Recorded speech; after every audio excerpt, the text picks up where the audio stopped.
여러분의 구독과 좋아요는 저에게 큰 힘이 됩니다. 안녕하세요. 세상의 모든 미스테리 세모미입니다. 최근 굉장히 화제가 되고 있는 백룸, 이에 관한 영상을 보신 분들이 꽤 많을 거라고 생각이 됩니다.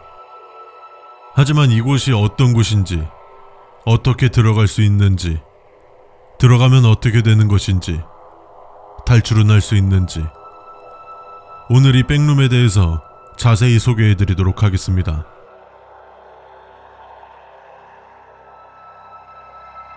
만약 조심하지 않아 실수로 잘못된 곳에서 현실의 공간을 벗어날 경우 백룸에 도달하게 될 거야. 적어도 8억 평방마일은 넘는 데다가 무작위로 생성된 더럽고 축축한 낡은 베이지색의 카펫, 끝도 없는 형광등, 소음들로 찬 빈 방들만 있는 곳에 갇힌 거지. 만약에 뭔가 움직이는 소리를 들었다면 행운을 빌게. 왜냐면 그쯤 되면 그놈도 분명히 내 존재를 눈치챘을 테니까. 포첸의 한 글에서부터 시작된 백룸, 정식 명칭은 더 백룸스입니다. 여러분들이 봤던 곳은 수많은 백룸들 중에서 레벨 0의 첫 번째 백룸입니다. 이곳은 대다수의 사람들이 마주하는 최초의 백룸이죠.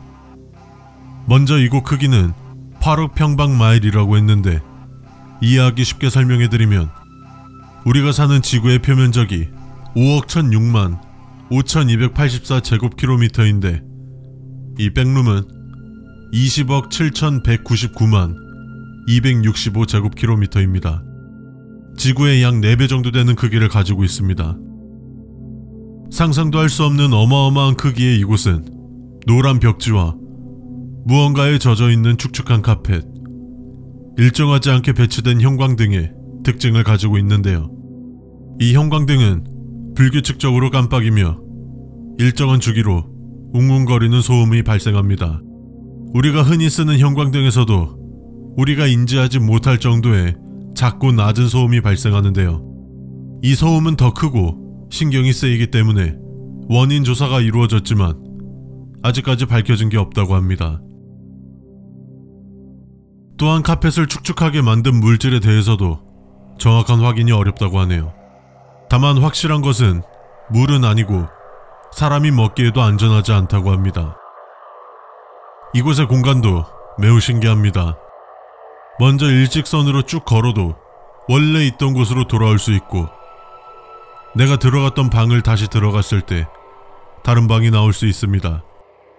이런 현상들과 방마다 눈에 띄게 큰 차별점이 없어서 이곳에 대한 조사는 매우 어렵고, 당연히 GPS나 나침반도 작동하지 않고 무선 통신은 어떠한 것에 의해서 수신이 왜곡되기 때문에 우리에게 들려오는 수신에 대해서 믿기 어렵습니다.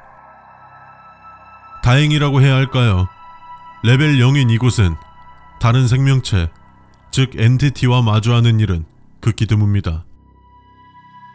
네, 극히 드물 뿐이지 아예 마주칠 일이 없다거나 다른 생명체가 존재하지 않다는 건 아닙니다.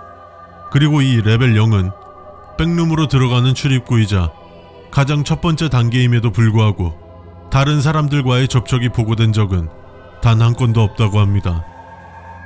이에 관해서는 수많은 사람들이 탈출하기 전에 사망한 것으로 추정하고 있는데, 가장 큰 원인은 감각 상실과 탈수, 아사, 심리적인 충격 등으로 예상하고 있습니다.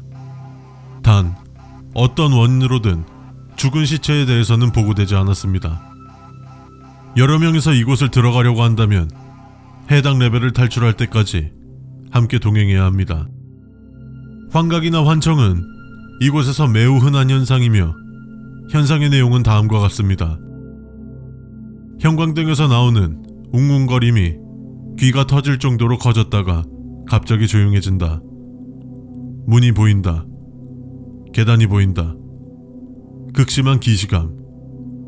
알려지지 않은 언어이지만 인간다운 말투로 들린다. 시야 가장자리에서 벽지 아래에 벌레가 기어가는 것과 유사한 움직임이 보이나 벽을 직접적으로 관찰하면 사라진다. 벌레의 울음소리. 조사에 따르면 레벨 0의 이산화탄소 농도는 일정한 속도로 상승하고 있습니다만 환각과 환청이 주된 원인이 되는지는 알 수 없습니다. 그럼 이곳에 들어가는 건 어떻게 해야 할까요? 먼저 노클립을 알아야 하는데, 이는 주로 게임에서 벽을 뚫는 버그 혹은 치트키를 부르는 단어인데요. 현실의 경계를 벗어나는 방법을 우연한 계기로 알게 되어 들어오는 것이 가장 일반적인 방법이라고 합니다. 현실의 경계를 벗어난다. 유체 이탈이나 초자연적인 현상들을 일컫는 말일까요? 그럼 나오는 방법은 간단합니다.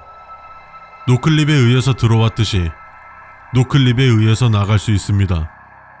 우연히 들어오게 됐는데요 라고 생각하시겠지만, 네, 정확한 탈출법은 없다는 거죠. 한마디로 정리하면 한 번 발을 들인 이상 살아서 나가긴 어렵다. 이 레벨 0의 백룸을 탈출하게 되면 현실로 돌아오는 것이 아닌 레벨 1 헤비터블 존으로 이동하게 됩니다. 레벨 1의 공간도 궁금하시다면 구독과 좋아요를 누른 후 댓글을 남겨주세요. 지금까지 세상의 모든 미스테리 세몸이었습니다.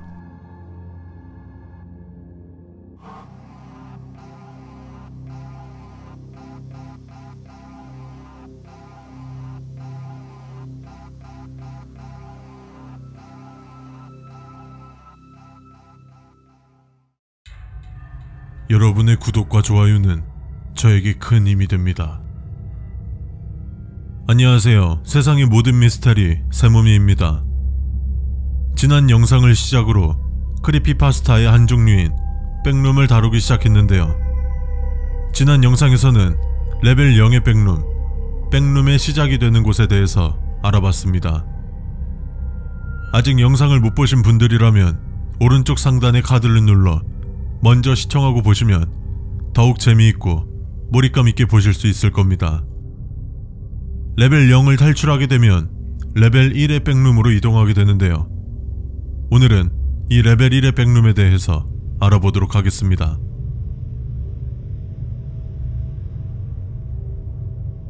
백룸은 각 레벨마다의 고유 명칭이 있습니다. 레벨 0은 튜토리얼 레벨, 그리고 오늘 알아볼 곳은 하비터블 존이죠. 직역하면 거주 가능 구역이라는 뜻입니다. 먼저 이곳은 콘크리트로 된 바닥과 벽, 군데군데 튀어나온 철근과 낮게 깔린 자욱한 안개가 특징입니다. 이곳에 딱 도착하게 되면 마치 관리가 안 된 오래된 냉동창고처럼 느껴질 것입니다. 갑자기 낮아지는 온도로 인해 안개는 사진에 보이다시피 바닥에 물이 살짝 고일 정도로 웅덩이를 만듭니다. 이 현상에 대해 결로 현상으로 인해 발생되는 것으로 보고 있습니다.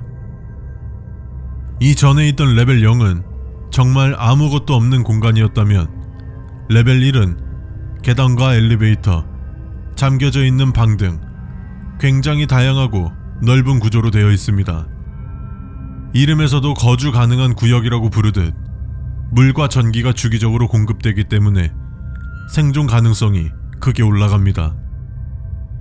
인간은 물 없이 버틸 수 있는 기간이 3일밖에 안 되는데, 물만 공급된다면 충분히 생존 일수가 대폭 증가하게 되는 거죠. 하지만 물과 전기만으로는 거주구역이라고 칭하기에는 살짝 부족한 감이 있습니다. 그럼 도대체 왜 거주구역이라고 부르는 걸까요? 한 가지 더 특별한 현상이 발생합니다. 바로 보급상자가 무작위 지역에 나타났다가 사라진다는 건데요. 이 보급상자라고 하니까 뭔가 게임같이 느끼시는 분들도 계실 것 같은데, 말 그대로 보급품이 들어있는 상자입니다. 이 상자는 음식과 식수, 배터리, 방수가 가능한 천, 무기, 옷, 의료용품과 같은 생존에 필요한 물품부터 자동차 부품, 크레파스, 주사기, 불에 탄 종이, 정체모를 약물에 취한 생쥐, 신발끈, 얼마 안 되는 동전, 머리카락 등 어디에 사용해야 할지 모르는 난해한 물건들까지 다양하게 들어있습니다.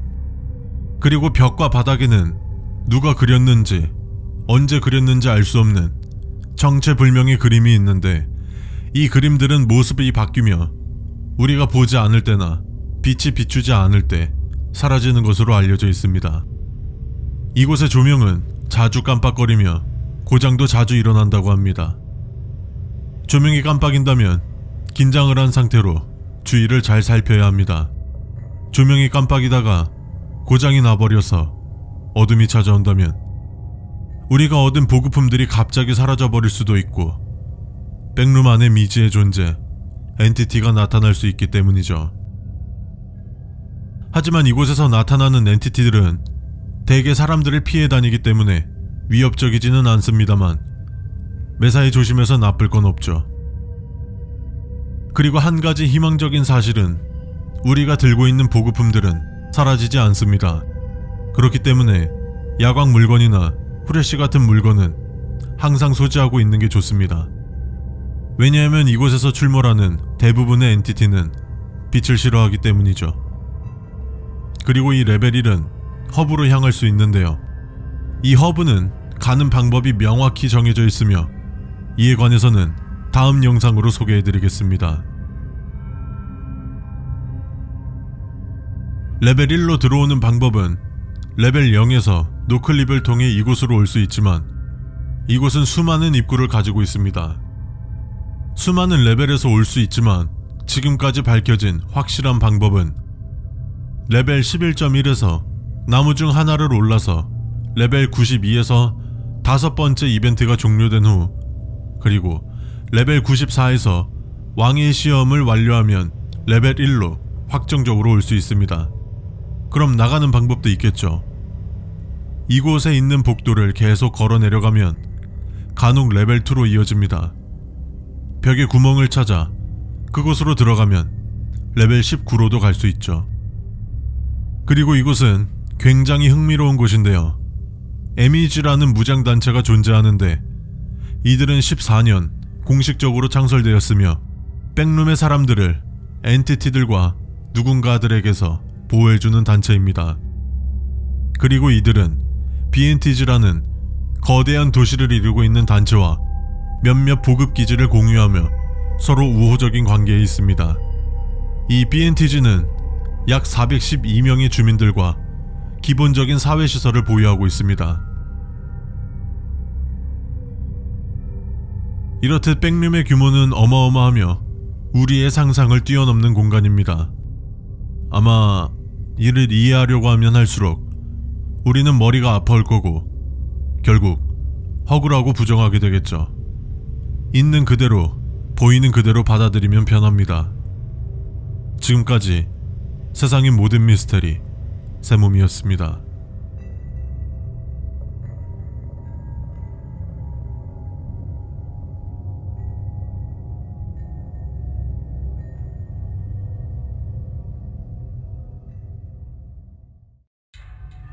여러분의 구독과 좋아요는 저에게 큰 힘이 됩니다.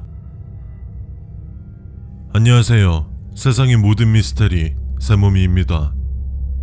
지난 레벨 1의 공간에서 언급되었던 더 허브.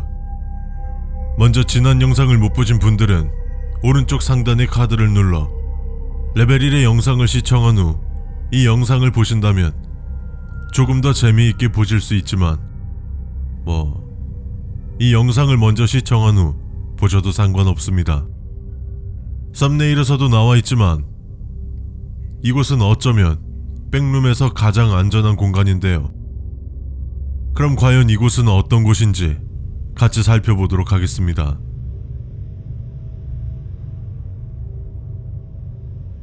먼저 백룸들은 각각의 공간마다 레벨이 있습니다. 하지만 이곳은 수수께끼의 레벨로 정확한 레벨이 지정되어 있지 않은 공간입니다. 수수께끼 레벨은 허브 이 한 곳뿐만 아니라 수많은 공간이 존재하는데요. 현재까지 밝혀진 바로는 이곳들은 안전합니다. 일부 몇몇 공간들은 위험할 수 있지만 그 가능성도 매우 낮죠. 앞으로 다양한 백룸을 소개해드리며 같이 소개해드리도록 하겠습니다. 더 허브는 우리가 백룸에서 처음으로 마주하는 수수께끼의 레벨인데요. 이곳은 입구와 출구가 존재하는 긴 터널입니다. 지금 화면에 나오는 사진은 허브를 처음 발견했을 당시에 찍은 사진입니다. 이곳은 수많은 백룸에 들어갈 수 있는 문이 존재하는 콘크리트 터널인데 현재는 레벨 0, 1, 2에서만 출입이 가능합니다. 또 대부분의 엔티티들은 이 허브로 들어올 수 없기 때문에 수많은 생존자들을 만날 수 있고 몇몇 사람들은 이곳을 교차로라고 부르기도 합니다. 그럼 이곳도 백룸과 마찬가지로 노클립을 통해서만 접근할 수 있는 걸까요? 결론부터 말씀드리면 아닙니다. 허브로 갈 수 있는 방법이 밝혀졌는데 레벨 1의 입구에서 복도를 따라 쭉 이동하면 문이 보일 텐데 이 문을 지난 다음 복도의 끝이 보일 때까지 계속 이동해줍니다. 그렇게 복도의 끝을 확인한다면 다시 레벨 1의 입구로 2번 돌아가줍니다. 입구로 돌아왔을 때 왼쪽 또는 오른쪽으로 갈 수 있는 갈림길이 보여야 하는데 왼쪽으로 가주시면 됩니다. 그럼 또 다른 갈림길에서 오른쪽으로 가주고 길을 따라 좌측으로 이동하고 우측으로 이동합니다. 그 후 A와 B라고 표시된 2개의 문이 보일 텐데 B라고 적힌 문으로 가면 됩니다. 이 문으로 들어오게 되면 같은 방에 있는 나 자신을 발견하게 될 겁니다. 거의 다 끝나갑니다. 다시 A문으로 가면 허브로 들어오게 됩니다. 다만 위 안내해준 방법 중 한 가지라도 잘못하는 경우, 예를 들어서 왼쪽으로 가야 하는데 오른쪽으로 가거나 입구로 2번 가야 하는데 한 번만 가거나 이런 경우 다시는 돌이킬 수 없는 아직 밝혀지지 않는 곳으로 이동하게 됩니다. 레벨 2에서도 몇 개의 입구가 있지만 정확한 방법은 아직까지 밝혀지진 않았습니다. 레벨 0, 1, 2로 향하는 문은 열려있는 상태로 볼 수 있는데 어떤 짓을 해도 움직이지 않기 때문에 닫을 수 없고 문 위에는 이상한 기호들이 적혀 있습니다. 터널에서 약 9.6km 동안 다른 레벨로 갈 수 있는 문들이 발견되는데 이곳의 문은 해당 레벨에 맞는 키가 있어야지 열 수 있습니다. 레벨 키는 이러한 문을 열 수 있는 백룸에서 존재하는 굉장히 희귀하고 신기한 물건입니다. 모든 레벨은 각각 고유의 레벨 키를 가지고 있으며 대부분의 키들은 20세기에 사용된 열쇠와 유사하게 생겼습니다만 각 레벨에 대한 고유 식별 문자가 새겨져 있습니다. 또한 이 레벨 키들은 몇 가지의 단점을 제외한다면 현실 세계에서 사용하는 열쇠와 동일한 작동 원리를 가지고 있습니다. 네, 말이 어려워서 그렇지 그냥 구멍에 넣고 돌리면 된다라는 뜻입니다. 그럼 이 레벨 키는 과연 어떻게 얻는 걸까요? 어떻게 보면 굉장히 당연한 거일 수 있지만 해당 레벨의 백룸 내부에서 찾을 수 있습니다. 다만 쉽게 찾을 수는 없고 숨겨져 있기 때문에 굉장한 희소성을 가지고 있다고 합니다.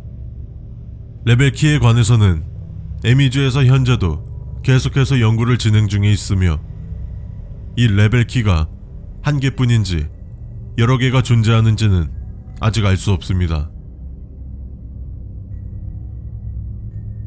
다시 허브로 돌아와서 이 허브 안에 존재하는 문들은 레벨이 높을수록 문 사이의 길이가 점점 길어지는데요. 아까 말한 것처럼 문에는 이상한 기호들이 적혀 있으며 다 다른 기호들이 적혀 있습니다.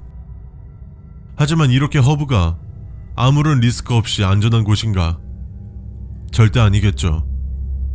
허브의 끝을 도달할 때까지 문에 들어가지 않는다거나 노클립을 통해 벽을 통과하지 못한다면 무작위로 레벨 -1 또는 레벨 4로 순간이동 될 것입니다.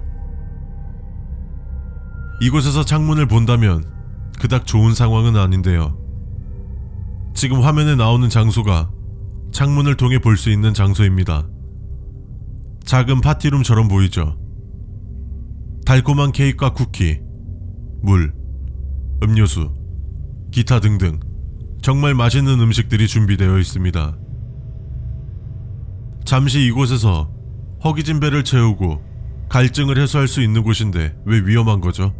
라고 생각할 수 있겠죠. 이곳은 다음 영상에 다룰 파티고어라는 엔티티 67번이 만든 공간입니다. 혹시 모르니 파티고어에 대해 간단한 특징만 설명해 드리겠습니다. 파티고어는 부드러운 가죽 같은 피부를 지니고 매우 큰 키를 가진 이족 보행이 가능한 괴생물체입니다. 일반적으로 밝은 노란색이지만 빨간색, 초록색, 파란색, 흰색의 색으로도 변할 수 있습니다. 이곳을 마주했다면 그냥 지나치는 것이 좋지만 어떤 이유든 들어가게 된다면 파티고어와 파티에 참석한 사람들의 심기를 건드리지 마십시오. 절대로 안 됩니다. 이 파티룸은 다른 레벨에서도 들어갈 수 있습니다만 그건 중요하지 않습니다. 이 파티룸에 대한 정보는 그 어떠한 것도 신뢰할 수 없습니다. 제가 지금 소개해드린 것도 어떻게 보면 믿을 수 없겠네요. 왜냐면 파티고어는 이 파티룸에 대한 정보를 찾을 수 있고 정보를 자기 멋대로 바꿀 수 있거든요. 지금까지 세상의 모든 미스테리 세몸이었습니다.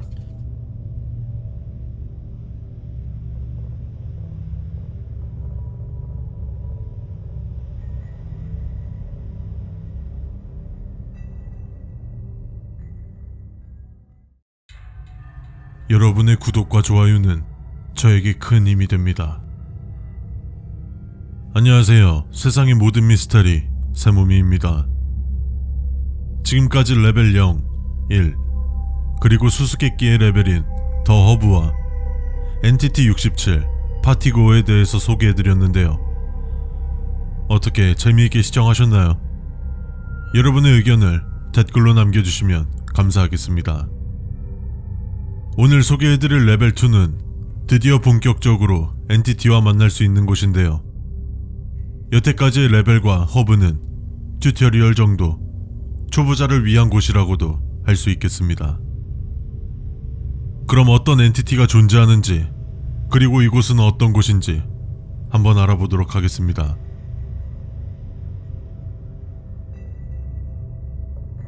레벨 2의 이름은 파이프 드림.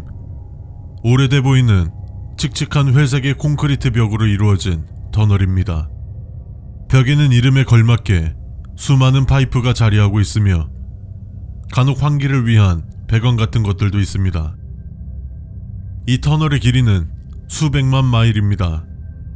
100만 마일은 킬로미터로 환산하면 160만 9344km 정도 되는데요. 서울에서 부산까지가 약 400km 정도 되는데 그냥 끝이 없이 아득히 길다고 생각하면 될 것 같습니다. 간혹 문이 발견되기도 합니다만 탈출구를 발견했다는 기쁨도 잠시, 이 문들은 열리지 않거나 막다른 곳으로 이어져 있습니다. 그리고 온갖 물건이 올려진 책상 같은 것이 발견되는데 간혹 그 책상에는 컴퓨터가 발견된다고 합니다. 세모미 영상 보면 개꿀. 이곳은 백룸이 얼마나 위험한지, 그리고 엔티티의 개체들이 얼마나 다양한지 보여주는 첫 공간이기도 한데요. 복도를 계속 걷다 보면 일부 터널의 공간은 약 43도 정도의 열이 발생하는 공간이 있습니다. 다행히 사람이 못 지나갈 정도의 온도는 아니죠. 이런 현상이 일어나는 공간은 기계 소리가 가장 크게 들리는 곳이나 보통 레벨 2의 끝에서 발생하게 됩니다. 그리고 엔티티, 아마 여러분들이 가장 궁금해하고 관심을 가지는 부분일 텐데요. 이 레벨 2에서 서식하는 개체들은 백룸 내에서도 굉장히 위험한 개체로 분류되는 것들입니다. 이곳의 수많은 파이프에서 이상한 소음을 들을 수 있을 텐데 이는 그리 좋은 신호는 아닙니다. 엔티티 17 크롤러에 의해 발생하는 소음이기 때문이죠.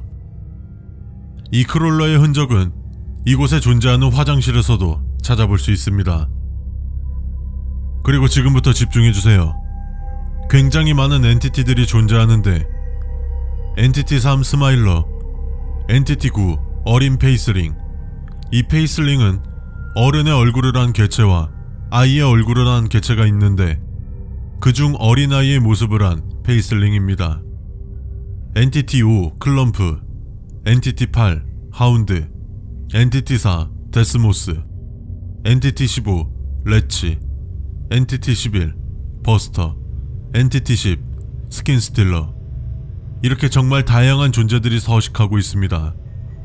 하지만 이들은 레벨 2에서만 서식하는 건 아니고 이 대부분이 다양한 레벨에 서식하고 있습니다. 그럼 저들을 만났을 때 어떻게 해야 할까요? 방법은 단 한 가지. 이들을 마주한 순간 있는 힘을 다해서 도망치는 것입니다. 이것이 가장 최선의 방법이고 유일한 방법이니 말이죠. 지금 화면에 나오는 사진에 찍힌 개체의 정체는 아직 확인되지 않았고 이 사진을 찍은 사람은 행방불명되었습니다. 그나마 다행인 것은 수많은 엔티티들만 존재하는 것은 아닙니다. 먼저 이곳을 탐색하는 그룹이 있는데요. 이 그룹은 약 29명으로 이루어져 있고 이들의 리더는 친절하고 거래에 매우 개방적인 성격을 가지고 있습니다. 만약 이들을 만난다면 최소한의 안전은 보장받을 수 있습니다. 그리고 이 그룹은 엔티티 15 레츠를 최초로 발견하기도 했죠. 또 다른 그룹은 BNTG의 구성원이 거주하는 일종의 사무실 같은 공간이 있습니다. 약 30명으로 구성되어 있고 이곳은 레벨 2에서 방황하는 우리들에게 잠시 쉴 수 있는 공간이 될 수 있습니다. 하지만 그렇다고 100% 안전한 공간도 아닌데요. 엔티티 3 스마일러와 엔티티 8 하운드가 자주 출몰하지만 이 다수의 경비병을 본다면 겁에 질려 도망가기 때문에 큰 문제는 되지 않습니다만 그렇다고 너무 방심하지 마십시오. 그들은 충분히 우리를 해칠 정도의 힘을 가지고 있으니까요. 이곳은 나중에 BNTG에 대해서 다룰 때 좀 더 자세히 소개해드리겠습니다. 그럼 레벨 2는 어떻게 들어오는 걸까요? 레벨 2는 우리가 사는 현실 세계에서 직접적으로 진입할 수 있는 백룸의 유일한 레벨 중 하나입니다. 그리고 레벨 1에서 오랜 시간 탐험을 하다 보면 이곳을 만날 수 있죠. 그리고 허브에서도 진입을 할 수 있습니다.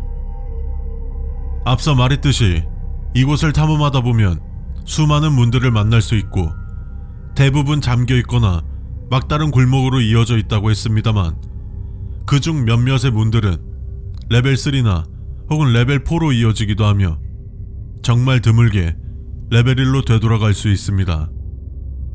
이상한 모양의 형형색색의 모양들로 되어 있는 문을 발견한다면 레벨 283으로도 이동할 수 있죠. 그리고 온도가 높은 곳에서 노클립을 하게 된다면 레벨 2.1로 이동할 수 있습니다. 자, 여기까지 영상을 시청하셨다면 궁금한 것 투성일 거고 여러분 모두 원하는 것이 다를 수 있습니다. 엔티티 3 스마일러, 엔티티 9 페이슬링, 엔티티 5 클럼프, 엔티티 8 하운드, 엔티티 4 데스모스, 엔티티 15 레치, 엔티티 11 버스터, 엔티티 10 스킨스틸러. 지금 화면에 보이는 엔티티가 오늘 레벨 2에서 언급한 엔티티 목록입니다. 여러분께서 보고 싶은 엔티티를 댓글로 적어주신다면 가장 많이 언급된 엔티티부터 소개해드리도록 하겠습니다. 뭐 안 남기면 그냥 제가 소개해드리고 싶은 엔티티부터 해드리죠. 여튼 이곳에서 무사히 탈출할 수 있길 바랍니다. 아, 그 전에 살아있다면요. 지금까지 세상의 모든 미스테리 세몸이었습니다.